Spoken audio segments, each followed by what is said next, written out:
What is going on, guys? Carter here. A little follow-up on this Serpent Run Custom Chavez 228. So I just did an unboxing on this. I noted a couple things with it. I've since looked at it. There's some surprises in here. Surprises with this knife. Not necessarily good ones. So this is a quasi update on this knife. What I found, what's going on here, what I'm going to do, blah, blah, blah.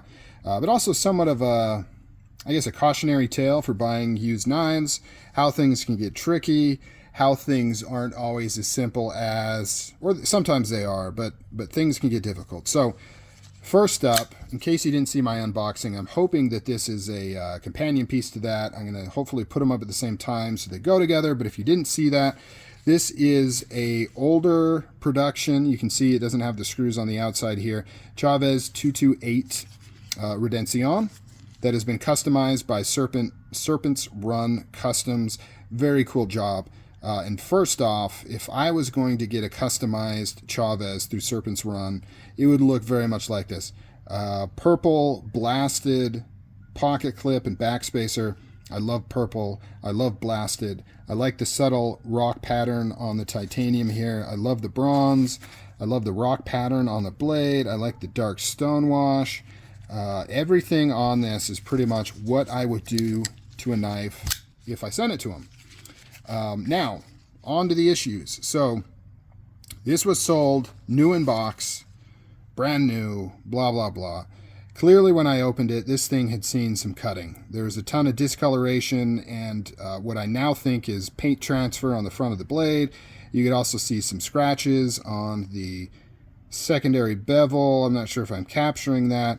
So it looks like somebody used this to open up some boxes. It probably had some paint on it. And I don't mean wet paint. I mean, printed paint transferred onto the blade. Now I got everything off. So it came off pretty easy. I used some Ballistol, wiped it off. It actually came off pretty dang easily.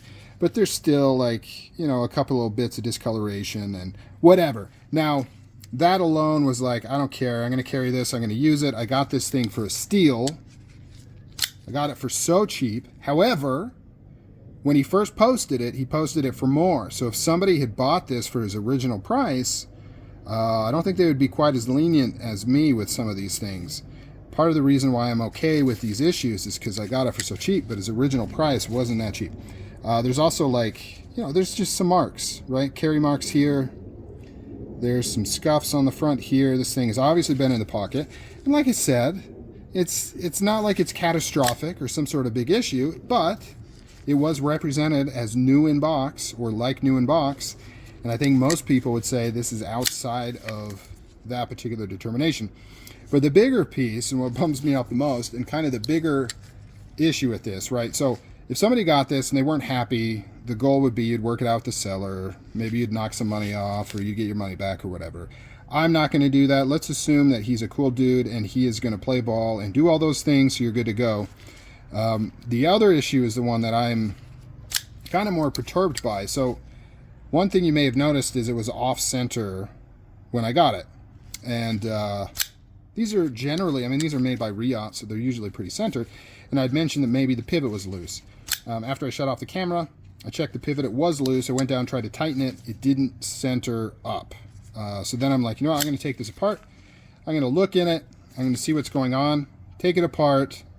Everything was good until I get down to the backspacer, and the backspacer is missing a pin.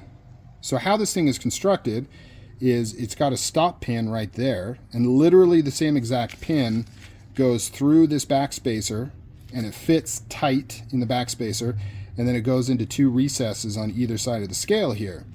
And it's an important piece because there's only 3 points of contact here. You've got these two screws, which really just hold these together, right? They're not flush with the holes, so there's some play there.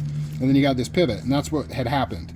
Because there was nothing holding it completely flush laterally and like this way, if that makes sense, it was slightly off kilter, which messed up the lockup or adjusted the lockup or changed the lockup and made it not centered. So what I did is I just to make sure everything was good, and this is the new knife, and I like it and want to carry it, I cannibalized another Liberation that I have that I kind of dink around with a lot and do different finishes on. And I pulled out the pin to that and put it in here. And of course now it's completely centered up. And the lockup is exactly where it should be and all that stuff. So that sort of issue is difficult because I guarantee you, well, I can't guarantee. Shouldn't guarantee. But there's a good chance if you reached out to the seller, they would probably say, I don't know. Must have been the customizer, you know? And who knows? Maybe it was. They would just plead ignorance, right? Now, hopefully you'd still get right if you wanted to get your money back or whatever, blah, blah, blah. But that's the kind of stuff you got to watch out for. People dink around with their knives. They lose parts. They think they can sell things in different conditions than they really are. They think they can cover up issues, or in this case, missing parts, and nobody's going to notice, or at least they're not going to notice in enough time to call back the deal. And also, at the end of the day, even if he is willing to make it right, like there's a good chance people are going to be like me and they're just going to roll with it. They're going to take the L because they don't want to have to ship it back. They don't want to have to do all the stuff. You know, it's like a whole rigmarole, and they may genuinely like the knife. So that is one of the downsides. Now, hopefully, if that happens to you, you got a killer deal on it anyways, and it's not that big of a deal because honestly, like, this thing was a steal. But like I said, he originally posted it for considerably more money. So had somebody bought it at that price, it would be a different story. Because you may be saying, well, that's probably why he inadvertently had it so cheap, because he knew he was missing that pin and it wasn't quite new, which then you should adjust the ad listing to reflect it as such. What is kind of interesting, though, is there's no marks on the pocket clip. Usually that's the first indicator of usage, is you look at that pocket clip, see if it's dinged up. Pocket clip's almost completely mint. Maybe the other pocket clip's beat up. Maybe they swapped it. I don't know. But anyways, not a big deal. In this case, I'm just going to roll with this. See if I can get a spare pin for my other knife. I'm not in any rush. Oh, if anybody watching this has a spare pin, let me know. Like I said, I'm pretty sure the 228 and the Liberation for sure.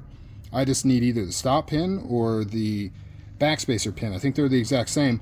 And I don't know if the street model's probably different, but it may be the same pin there too. I don't know. But if anybody has one, let me know. I could use one. I'll pay for it. Or if you know how I can get one, please let me know. I would like to get my Liberation back together and up and running. Would be super cool. But anyways, long story short, some of these things are just part of the game. You buy used things, stuff happens. You deal with it, you roll with it. You take L's, you make it right, whatever you want to do. You know, that's part of the fun, part of the game. But just, you know, keep in mind, things like this can happen. So this could have been, this had the tooth thing, right, where the condition didn't quite match the selling condition. But let's assume that was correct, and it just had that missing pin. Somebody could have bought this, not realized it for who knows how long, until they finally noticed it was missing. Or they may have taken it apart, and then they thought, you know what, maybe I lost that pin. You never know. So you got to look at these things, inspect them, check for missing parts. Anyways, all right, guys, I'm out. Catch you later.